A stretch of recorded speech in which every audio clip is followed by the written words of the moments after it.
So today we're talking about the power of scleral lenses. I will reiterate, please feel free to type your questions in the chat and we will have time at the end to answer questions as well. So I am very fortunate to work with companies to grow our wonderful profession. I also am a professional life coach. My company is called Alpine Blue Coaching, and I will highlight the Clearly KC podcast. And this is a podcast with the National Keratoconus Foundation for both patients and practitioners. So our latest podcast has Dr. Monica on there. Take a listen. There are many, many episodes. We've been doing this now for many years, and it's wonderful how patients really gain so much knowledge and practitioners too. So let's stay connected. Let's continue these conversations. Scleral lenses are absolutely life-changing. From my understanding, some of you are fitting scleral lenses. Maybe some of you are interested in fitting scleral lenses. And it's really, really, really important that all of us understand the indications for scleral lenses because there are so many different indications. Scleral lenses are large diameter gas permeable lenses, so they go over the cornea and land on the scleral conjunctiva on the white of the eye. And here you can see some absolutely beautiful images from my good friend, Dr. Tom Arnold. You can see the even fluorescein pattern there in the middle. You can see how the eye is white and quiet. And one thing that we've learned over time is it's very, very important first to assess the ocular surface prior to fitting lenses.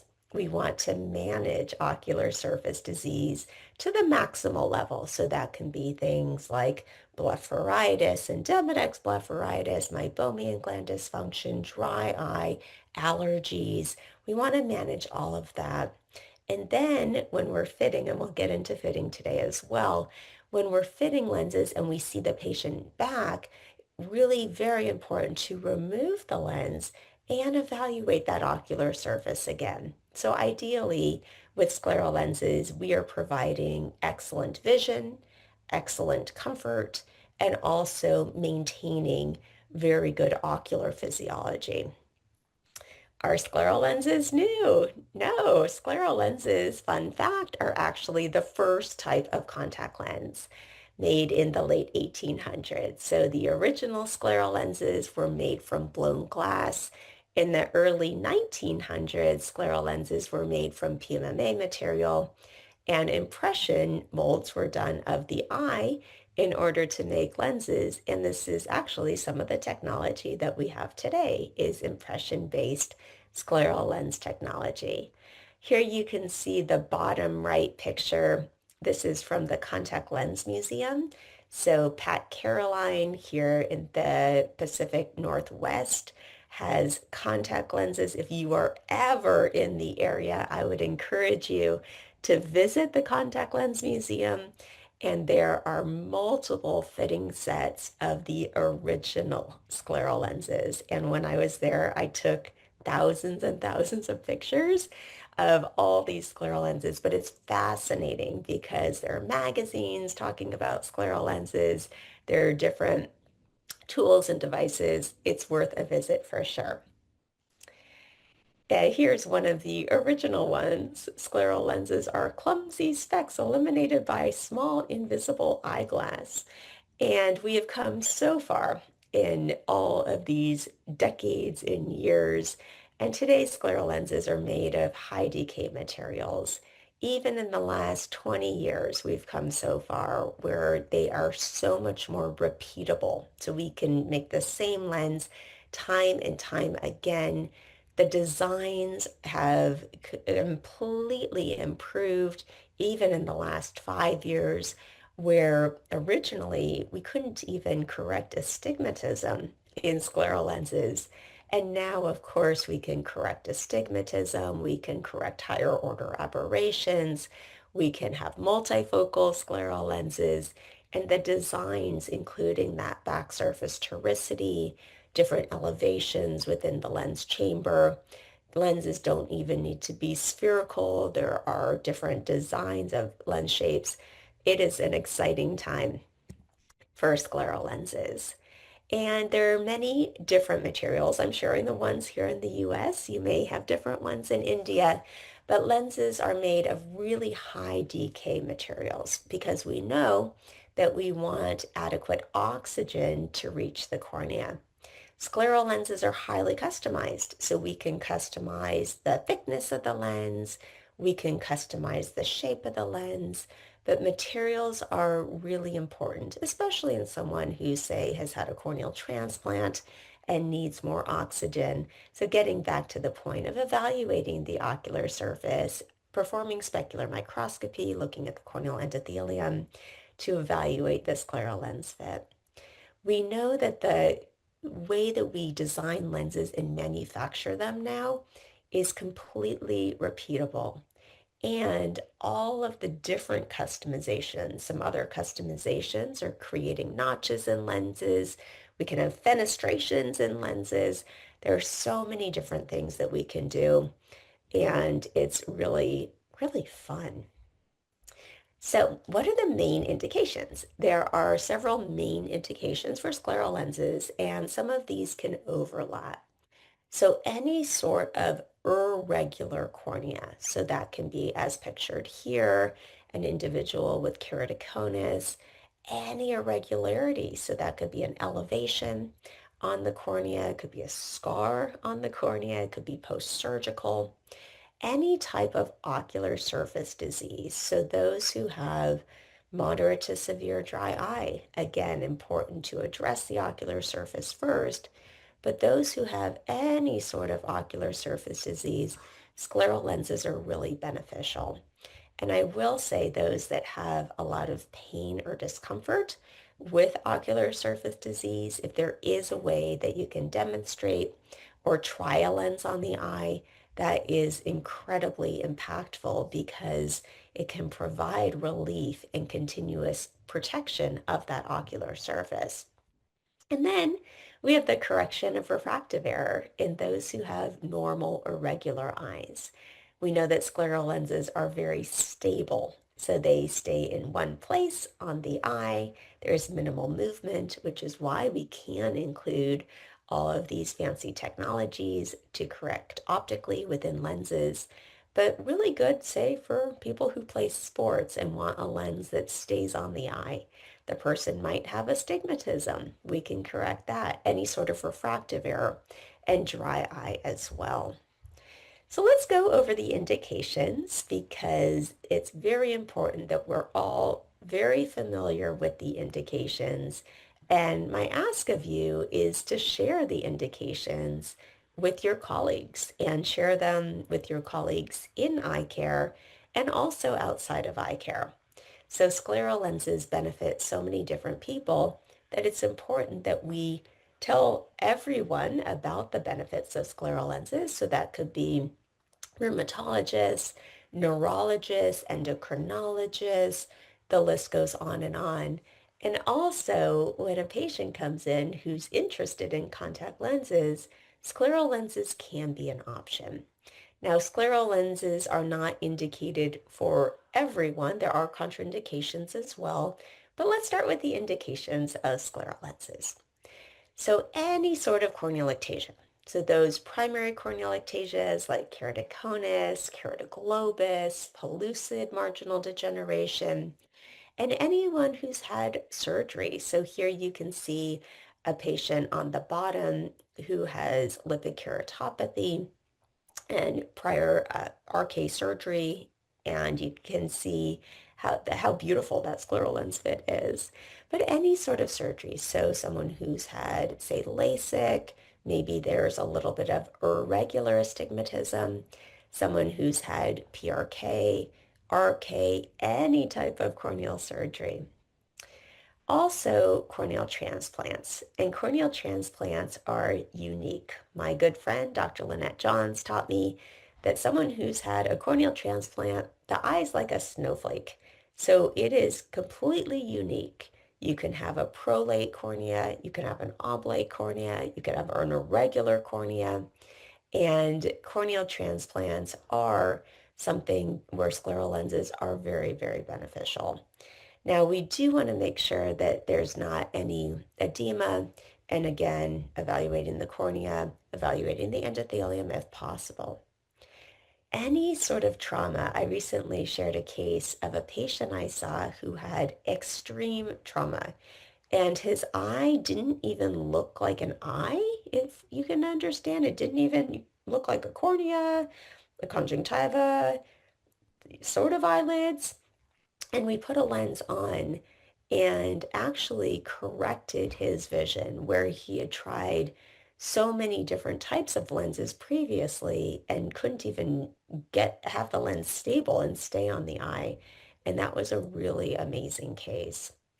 Corneal scars as scleral lenses, I still remember when first fitting them, seeing a central corneal scar and thinking, I don't know if the vision's going to improve that much. And scleral lenses improve the vision a lot, even people with corneal scars. The corneal scar tends to reduce over time as well. We don't exactly know the mechanism of why, but I would encourage you to try a scleral lens on an eye with scarring, even central corneal scarring, and you might be surprised on the quality of vision. Any sort of degeneration or dystrophy. So here you can see an image on the right-hand side of Salzmann's nodular degeneration with elevations. And now we have designs where we can actually vault over that area and land on the scleral conjunctiva. We have oblate designs that are flatter centrally that can go over that periphery. And of course, we have impression-based technologies as well. So these eyes used to be really, really tricky to fit when we only had prolate designs, but now we have many different advanced designs. And of course, we have freeform scleral lens designs as well. This might be one of my favorite. It's hard to have a favorite indication. I have many favorite indications, but those who have severe ocular surface disease and dry eye might be some of my favorite indications because scleral lenses can help people so much. I'll share a quick story with you of a patient I had. Severe dry eye. She came in, she couldn't even open her eyes in regular room illumination. She couldn't go outside. She couldn't walk outside because of the extreme light sensitivity and photophobia. But when fitting her with a scleral lens, I remember she said, "Guess what I did over the weekend?" I said, "What?" "I went on a hike with my husband." So not only could she open her eyes inside, she went outside, she went hiking, of course with sunglasses, and she was comfortable enough to do so.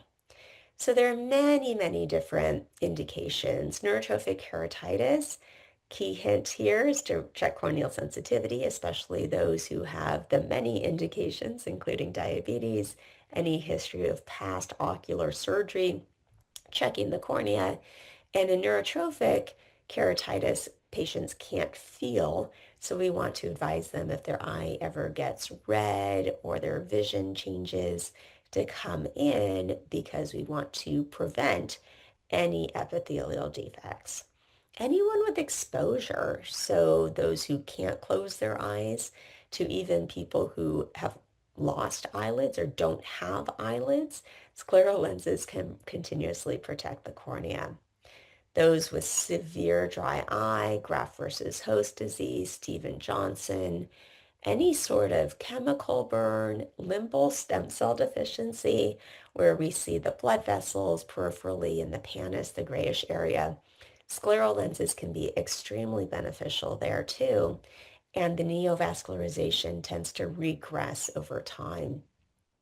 I have a special love for Sjogren's and any sort of autoimmune disease. I've done a lot of research in this area with Sjogren's and dry eye and scleral lenses. And this is really the group. If you have a patient who has any sort of Sjogren's or autoimmune disease, I would say try a lens on in the practice if you can, because there tends to be this immediate relief with scleral lenses that is pretty life-changing. And those who have persistent epithelial defects, there is a protocol for using an antibiotic in the lens bowl, having one lens on for half the day and another lens on for extended wear or nighttime use, and of course disinfecting the lenses each time.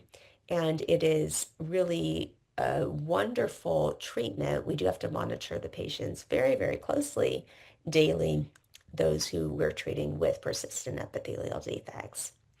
So there are many resources for scleral lenses. I'm going to share some of them with you today, and it's really exciting the amount of research that has been done and is being done, especially over the last few years, in scleral lenses. So this is one of them. This is the Clear Scleral Lens Report from BCLA Clear.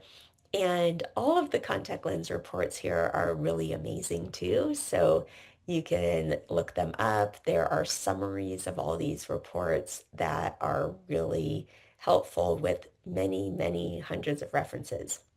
So this is looking at scleral lenses for ocular surface disease, evaluated case reports, and large-scale studies. There were no differences in the outcomes based on the cause of the ocular surface disease. However, there was improvement. There's improvement in quality of life and improved vision. So initially, we are fitting scleral lenses primarily for corneal irregularity. Now we're fitting scleral lenses very frequently for ocular surface disease. And those who have normal, regular eyes, there are more and more fits being done at this time. And that even includes giant papillary conjunctivitis or GPC. Scleral lenses are an indication there as well. So other indications are those who have limbal stem cell deficiency, perhaps from overwearing a soft contact lens.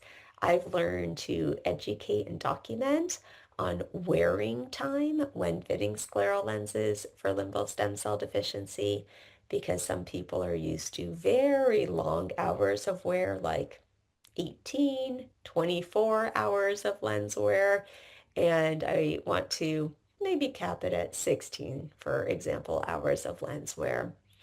Any sort of neovascularization, any sort of corneal GP that's not stable and it tends to go off the eye or move in different situations, and even those who have really high refractive errors where other contact lens designs don't give the quality of vision.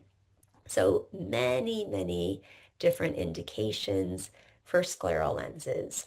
And those who have normal corneas, those who have fluctuating vision, say with a soft toric contact lens, those who have presbyopia, I love fitting multifocal scleral lenses. I think it's super fun. We can also decenter the optics to provide really excellent vision. And say someone who has keratoconus and presbyopia, scleral lenses are a great option there. And allergies here in Northern California, we have a lot of allergies, and scleral lenses can be a great option there too, and for all sorts of different sports. So many different indications for scleral lenses. And here you can see even more indications.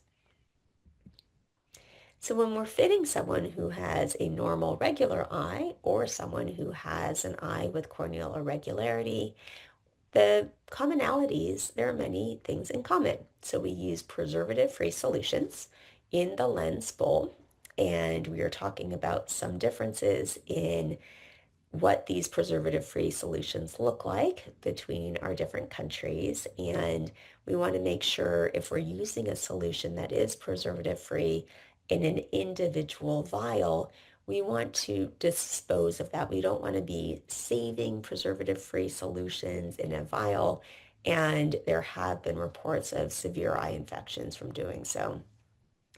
Minimal conjunctival compression and impingement.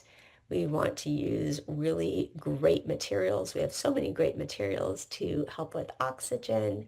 Scleral lenses, for the majority, are daily wear, so worn during the daytime, not extended wear, sleeping and nighttime. Of course, there are exceptions, and nightly disinfection. So fitting steps, going over fitting scleral lenses, we want to select the lens diameter and the lens of choice. We can look at the patient from the side and see how far their cornea comes out. Some people say, oh no, we have such advanced technology. I don't do this anymore. I think it's actually quite helpful to look at the patient and see what we're dealing with. Is it an eye that's protruding a lot? Is it an eye that's not? It's helpful for me to select a lens diameter, and I find that scleral lens fitting is very intuitive. We want to evaluate the central clearance. And central clearance, we have it's going to really vary based on what we're using.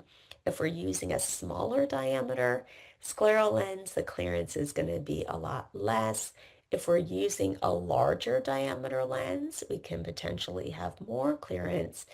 And we also want to see what type of eye we're fitting. Is it a patient who has a lot of irregularity on the cornea? One of my favorite studies is saying if there's a lot of irregularity on the cornea, say in someone who has keratoconus, there's going to be a lot of irregularity on the scleral conjunctiva. So we want to make more changes there. And we also want to see if the individual we're fitting, say with keratoconus, has had cross-linking or not. If they have not had cross-linking, have not had the opportunity to stabilize the cornea, we do want to fit with a little bit more clearance than, say, someone who has had corneal collagen cross-linking. We want to evaluate the limbal clearance. So when evaluating scleral lenses in general, using fluorescein in the bowl of the lens, using white light with a slit beam. So we want to evaluate centrally. First, we then evaluating the limbus, then having our patient look left, right, up, and down, and evaluating the periphery as well.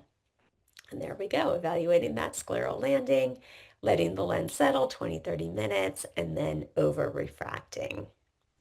So if some of you, I believe, have really advanced technology, that's great. Go ahead and use it. If you have corneal topography or corneal tomography, that's extremely helpful when fitting scleral lenses to have a baseline knowing, okay, here is the area that's really steep. Here's the area that's highly irregular.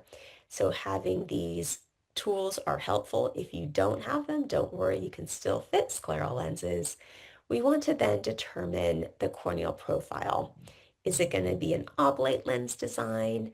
Is it going to be a prolate lens design? We want to look at the corneal elevation. The steepest part of the cornea is not necessarily the highest part of the cornea. Measuring HVID, horizontal visible iris diameter, and VVID, the vertical visible iris diameter, are really helpful when determining the corneal profile. And if you have scleral profilometry, that has been a real game changer. So that can image the scleral conjunctiva. It can give us the first fit lens, so which lens we can actually select. But if you don't have that, that's okay as well. And so then we have topographers that can measure HVID or VVID. You can use a ruler, you can use a slit lamp, and normally we'll choose a lens about 4 to 5 millimeters larger than the HVID. So for example, if the HVID is 12 millimeters, we'll choose a lens that's 16 millimeters diameter. And of course, we want to consider the palpebral fissure size as well. So someone who has a really teensy tiny small eye, we might choose a smaller diameter lens versus someone who has a much larger cornea. We can pick a larger diameter lens. But if you're really not sure where to start, don't worry. You can put a lens on the eye and see and look at the diameter. Now, it is important to if you're wondering which lens to put on, I have two lenses with different sagittal depths. put a lens on that has an increased or higher sagittal depth, more clearance, because we can also always decrease or go down in the sagittal depth. If the lens is touching the cornea, it's really hard to know how much it's touching and how much we can increase. Some lens fitting sets actually have a guide of where to start. Some do not. So if there is no guide, you're going to select the base curve between the average and the steep K. And scleral lenses are not fit on base curve, although we can use the base curve to manipulate the scleral lens fitting. If there is a fitting guide, go ahead and use it. The fitting guide is based off of thousands and thousands of patients and is really helpful. If there's not a fitting guide, just start between the average Ks or put a lens on and then again using more sag versus less sag. So that's the vault reduction method. So choosing a lens that has more sagittal depth and then get really, really familiar with one or two fitting sets first. We've tried with the Scleral Lens Society to be very consistent in lens terminology for scleral lenses, and there is a paper on that. However, different manufacturers use different terminology for the same thing. So I was in a practice last week and the doctor was saying that he was really confused because he had this one fitting set and then there's another fitting set and they were using completely different words for the same thing. So we're trying to get all the manufacturers to be on the same page, but we're not there currently. So each fitting set, getting very familiar with it, because I'll tell you, in this one fitting set, I have two lenses I tend to use the majority of the time for those who have mild to moderate keratoconus, regardless on anything. And another fitting set, I have a different two lenses that I use for the same indication. So once you get really familiar with one or two fitting sets, you can expand and you can go to different designs. A question that often comes up is, which fitting set do I start with? And I will answer, look at your patient population. So are you in a practice where you see a lot of corneal irregularity, maybe people with keratoconus? Are you in a practice that has a lot of severe dry eye? Oftentimes the two overlap. Or are you fitting normal corneas for the most part? And here you can see, I really love these images. You can see that scleral lenses are fit based on sagittal height. So it doesn't necessarily correspond with keratometry readings. On the left-hand side, the central K is 44, HVID is 11. On the right, same central K, HVID 12.6, and we can see the vast difference in the sag values between the two. Scleral alignment is extremely important. Scleral lenses tend to have marks. Some of them are located at 6 o'clock, some are at 12 o'clock. Here you can see on the left-hand side. And we want to evaluate the landing curves for proper scleral alignment. And scleral lenses should land evenly on the scleral conjunctiva. And fortunately, we can really adjust and change the scleral lenses so that they can do that off of many different designs. Handling, scleral lens handling is really important because if you have a lens that is perfectly fit, if there's great vision and the person cannot apply nor remove the lens, they're not going to wear the lens. And difficulty with lens handling is greater in scleral lens wearers compared to rigid corneal lens wearers. So 63% in scleral lens wearers compared to 40% in those who were corneal GPs. And handling is still the primary reason for scleral lens dropout. So we want to teach our patients how to apply and remove scleral lenses. And there are many different resources. I'm sharing a few of them here. You can access all of them. And this is the AOCLE Healthy Scleral Lens Habit handout. It's available in many different languages. giving written information to scleral lens wearers, whether that's actually written information like this handout and or a video of how to apply and remove scleral lenses is extremely helpful. Here is a different resource from the Scleral Lens Education Society about proper lens application and removal. So I'd encourage you to have a resource in your practice that you can physically give to patients. This is a video that is shared widely from the Scleral Lens Society on lens application and removal. It's about 10 minutes long. We share it with everyone. If you want to use it on your website, feel free to do so. And it's a really helpful video on how to apply and remove lenses, because we know scleral lens fitting is a process. It takes multiple visits. And it's very important when our patients go home that they can apply and remove lenses, because it can be overwhelming, this very involved process that we have. Going over some more resources. So a guide to scleral lens fitting from A. Vanderwerp. There are two different guides. The clinical guide for scleral lens success. This is the book, Contemporary Scleral Lenses, Theory and Application. It's available in hardback, paperback, and PDF versions. And we also have other resources as well. So Dottie Fidel's excellent book, Scleral Lens Issues and Complications. The Scleral Lens Education Initiative, this was from 2021, but there are many applicable articles still in this one, and there are clickable links. So you can download it and click to reach out to different resources, different companies, different technologies. And the latest book is Specialty Contact Lenses that Dottie Fidel and I wrote. And this is on all types of contact lenses. And I also have a monthly column called Scleral Lens Monthly that's been going on for many years now, where I highlight the latest in scleral lens research. And it's wonderful how we have so much research over all these years, and the research continues. So our book, the book Contemporary Scleral Lenses, Theory and Application, that I wrote with Lynette Johns and authors around the world, came out in Chinese last year. We're very, very proud of that. It was brought out to Vision China. And we have the Clinical Guide for Scleral Lens Success, the second edition that just came out this year as well. So here are some options for preservative-free saline. And I understand that the products in India are different.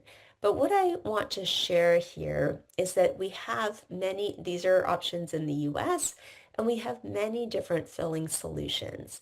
So you can see many are preservative-free here in the US. Many of these are FDA approved, some are off-label. But it's very important to be using the solution. We can use it to rinse the lens. We can use the solution to apply the scleral lens, but we don't want to be saving this solution. And with the sodium chloride solution here, on the left-hand side, this is not FDA approved, and this is something where the pH can be really different in different solutions. Now, when Dr. Monica and I were talking about solutions, it sounds like this might be similar in India as well. So I've had patients where the scleral lens fits beautifully, great vision, great comfort. They come in and they have diffuse corneal staining, for example, and they're using a solution that, for whatever reason, it's the batch of a solution that has a different pH. And this is nebulizer solution, so it's not actually indicated for scleral lenses. And when they switch to a different batch of solution, then the cornea clears up and it is much improved. So solutions are so important. We have solutions here in the US. Some contain buffers, some do not contain buffers. Some really, we want to have preservative-free options. There are the options of using preservative-free artificial tears, although it's important to educate our patients on the type of artificial tear used. And there are actually some new solutions coming to the US, which I'm very excited about. So here you can see different pH with different solutions and how it really changes. So some solutions can be toxic to the cornea, and that's something that we do want to consider. This was a case series looking at the different solutions and the different pH. Again, your solutions might be different, your filling solutions, but this is something that we want to consider, which is why when you see the patient back, removing the lens, staining the cornea and conjunctiva, and actually looking at that surface and making sure that it's not due, the staining is not due to solutions. I talk about solutions, and I just came from a conference over the weekend on scleral lenses where we had great discussions on solutions. And oftentimes a patient will come to many of us with a very well-fitting lens, and it's a solution issue. So if we just change the solution, the application filling solution and the disinfection solution, that can change a lot. So this is why I'm talking about solutions so much, because it's really very important. Now, disinfecting solutions are also very important. So here you can see a variety of solutions. Not all of these we have in the US, but you can see some multi-purpose solutions, hydrogen peroxide solutions. You may have different disinfecting solutions than we have, but really, really important to disinfect lenses every night. There's also a new disinfecting solution coming to the US, which I'm excited about. We want to advise our patient to digitally rub the lens as well. I always like to use the example of dirty dishes at nighttime. So if you have dishes that are dirty, it's a lot easier to scrub them at nighttime, let them soak overnight, and then maybe clean them in the morning versus taking our dirty dish, having all the food and debris on it, and then in the morning trying to scrub it off. That seems to resonate with patients. I will advise you to recommend a specific solution for your patient and have this written down as well, because again, it can get confusing with all of these different solutions. These are a few studies that were done during the pandemic, but still of interest today, looking at hydrogen peroxide-based systems that are effective against COVID-19. And hydrogen peroxide and povidone iodine are helpful to reduce coronavirus within 15 seconds. This is a study looking at multi-purpose solutions, and 3 multi-purpose solutions did not eradicate coronavirus at the manufacturer's recommended disinfection time. And the importance here is that 30-second rub. So there are application solutions, there are disinfection and storage solutions, and of course there are additional cleaners as well. The cleaners here have really reduced over time, so we don't have as many cleaners as we used to. And this is from the Dry Eye Shop and Scleral Lens Education Society, where you can actually mark what specific solution can be used. And this is something that is quite helpful. Okay, this is thanks to Brian Tompkins, these simplification stickers. So certain stickers for cleaning, for storing, for filling. And then we also want to advise our patients on other drops and other things to use. So for example, lubricant drops, artificial tears that can be used over scleral lenses. Yes, that is absolutely fine. There might be someone who's using glaucoma medications or steroid eye drops. We want to use those without scleral lenses on.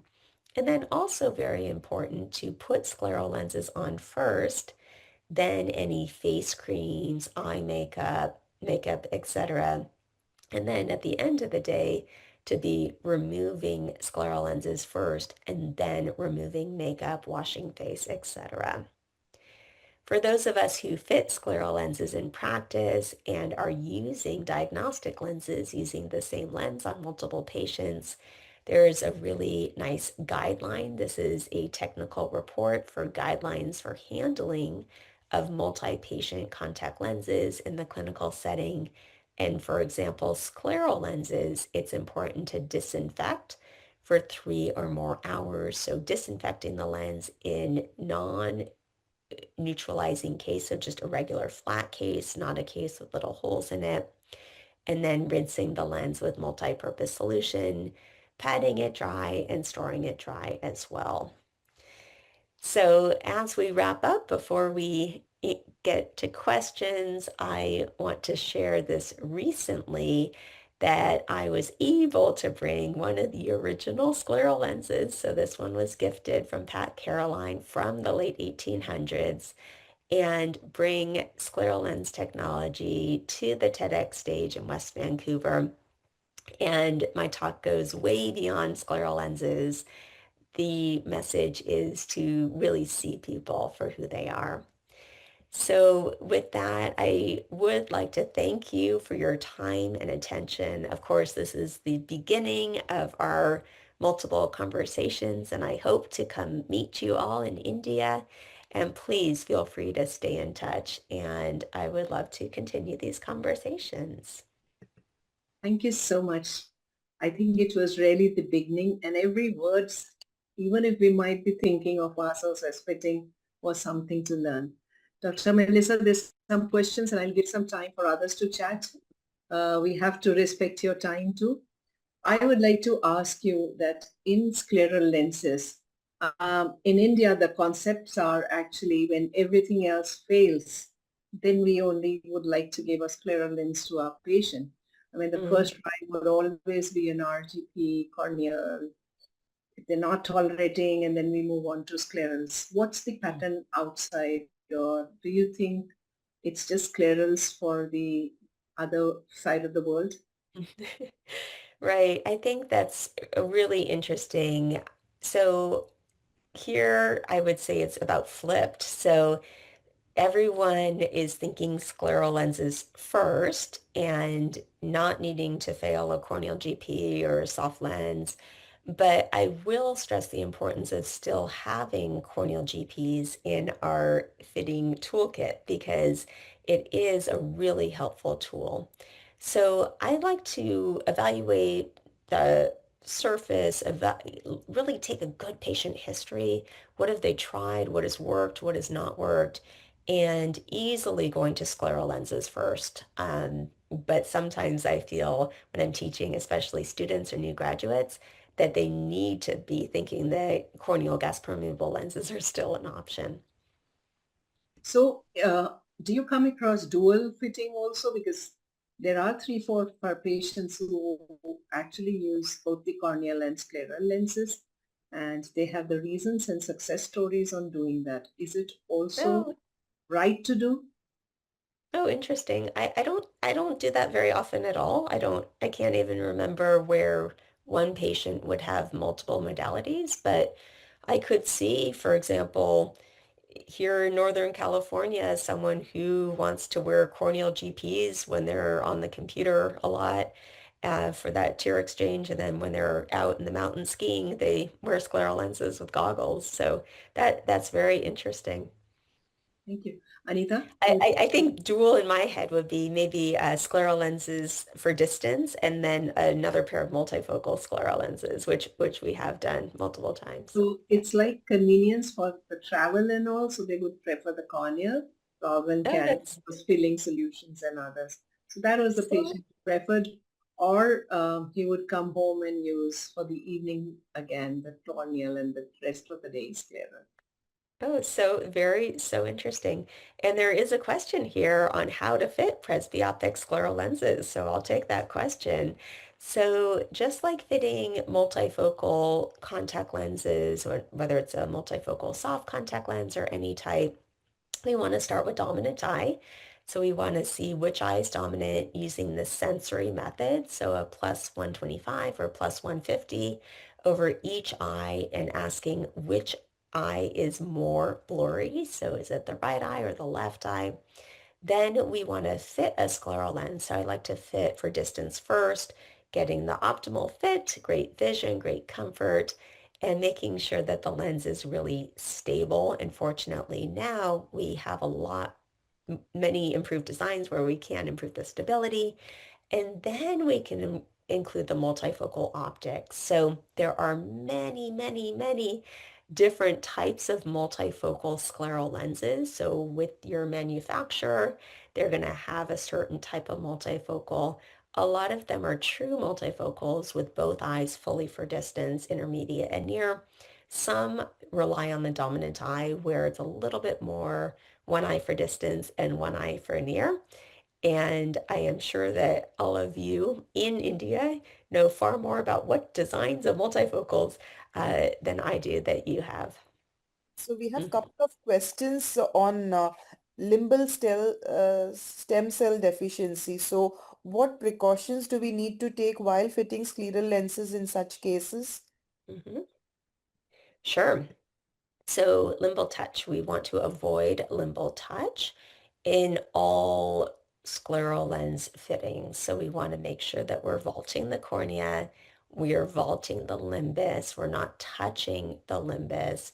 And I will add, it's important to go over scleral lens application because I've had many patients who push or press the lens on the eye and they can actually alter the fit. So I always like to say that the scleral lens, let it jump on the eye. And so press lightly, don't push too hard. And that's been quite helpful.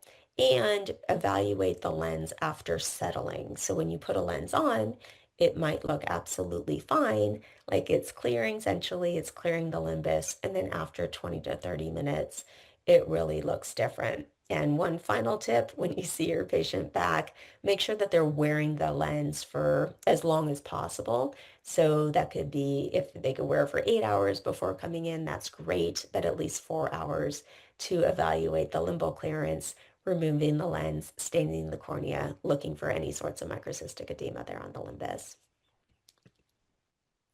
So, Uh, Melissa, what would be the indications for fenestrations in a scleral lens? When would you, ask for fenestrations in a scleral lens? Sure.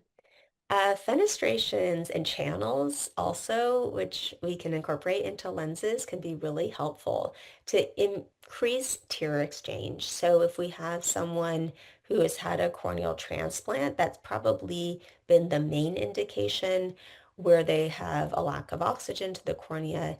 I'll include fenestrations, and I tend to include two fenestrations at 10 and 2. But you can include more, so you can include an inferior one as well. And then you can also include channels within the lens.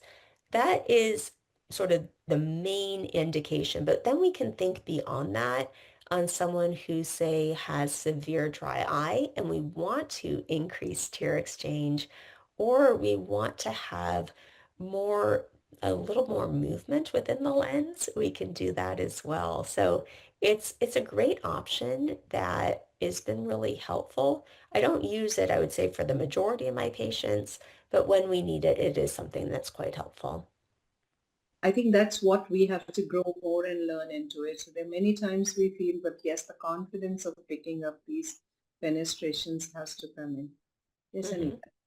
So, what about midday fogging? So, most of the practitioners struggle with midday fogging in scleral lens wearers. So, how do we deal with that? Well, I just had a hour-long session on midday fogging over the weekend that we joked that we could have an 8-hour-long session on midday fogging. So I'll try and answer this very quickly. And maybe the next lecture is only on midday fogging. So I will start with optimizing the ocular surface. And I can't stress that enough. So addressing the Demodex blepharitis, addressing the meibomian gland dysfunction and the severe dry eye. We also want to look at the fitting. So we want to make sure that we don't have too much clearance because that can contribute to midday fogging.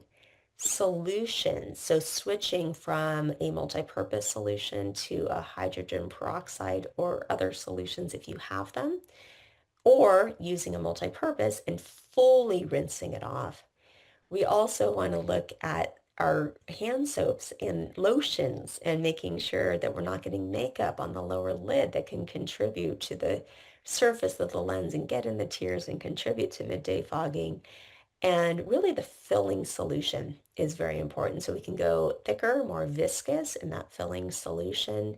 We can change the solution that we're putting in the bowl of the lens, and we can also change the disinfecting solution. So that is a really short answer because there's so many more things that can contribute to midday fogging. And I will say that front surface fogging is also something that's really important too. But if we're looking at lens fit, if we're getting a fit that is optimal without too much clearance, but still getting adequate clearance, that can really help with midday fogging. And now with our advanced designs where we can really adjust the back surface toricity, get the lens much more stable and even on the cornea, having a much more even fluid reservoir, that's helped a lot with midday fogging. So in general, I do not have my patients remove and reapply lenses during the day. They can wear lenses successfully all day long. Well, I think you very rightly said this is one of the common problems, and solutions is something where India needs to come up with much better. So we do understand, yes, even the unpreserved saline and unit doses are not easy available. We're really struggling, and I also had certain ophthalmology friends who have actually been co-managing, and they said that when it is cases of severe allergy in India, we do get cross allergies, bad season. Of course, you said California, which will be more of pollution problems here. But those who get those VKCs and C, we read that scleral lenses are indicators, but they counter it out to say that scleral lenses should not be used when it is this. So the debate is going on. What's your opinion on this? Oh, I think scleral lenses are quite helpful. And then back to the midday fogging, addressing allergies, of course, is another important thing. So using a mast cell stabilizer, antihistamine. So scleral lenses are very helpful for allergy. They're very helpful even for severe allergy like GPC.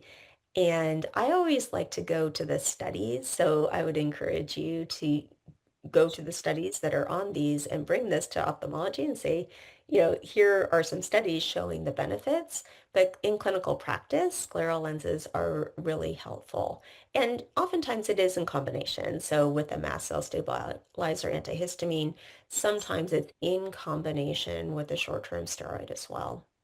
What do you think, Dr. Barnett, is a game changer as far as fitting scleral lenses? Maybe one or two things which actually changes the way you fit scleral lenses. Well, that's a very challenging question. I think scleropropylometry, because I was fitting scleral lenses successfully, and my patients would come in with these complaints like my eyes get dry at the end of the day, my eyes get red at the end of the day, or my vision gets blurry at the end of the day, and scleropropylometry has completely changed that. So fitting to a whole other level. I will say again, multifocal lenses and also the solutions. So having advanced solutions that we didn't have before, but I've been on this scleral lens journey for the last few decades, and there's so many different things that have been game changers. And it's so wonderful that new technologies are coming and are evolving. And the really important point is to do better for our patients. So I would ask you one question. You've been the president and leading the Scleral Society also. One thing for all the clinicians who are scleral lens practitioners, one thing, the common mistakes that you commonly come across the globe, which we all clinicians are doing, anything that you would say is the common mistake? Maybe some would realize amongst us that, yes, I Yeah, do it then. I think initially just because with the Scleral Lens Society, we have taught so many people how to fit scleral lenses globally. And I think the scleral lens evaluation is a common mistake. So using, say, blue light instead of white light with fluorescein not evaluating the central and especially limbal. I'm far more concerned about limbal clearance and central clearance, um, or having a lens, someone who's been fitting lenses and the lens is actually touching the cornea where there should be fluid. So these are some common things that I see. And also with the advancement of technology, something that's becoming more common is not putting a lens on eye and relying on the technology, which we actually need to put a lens on eye to evaluate the scleral lens, even when using technology.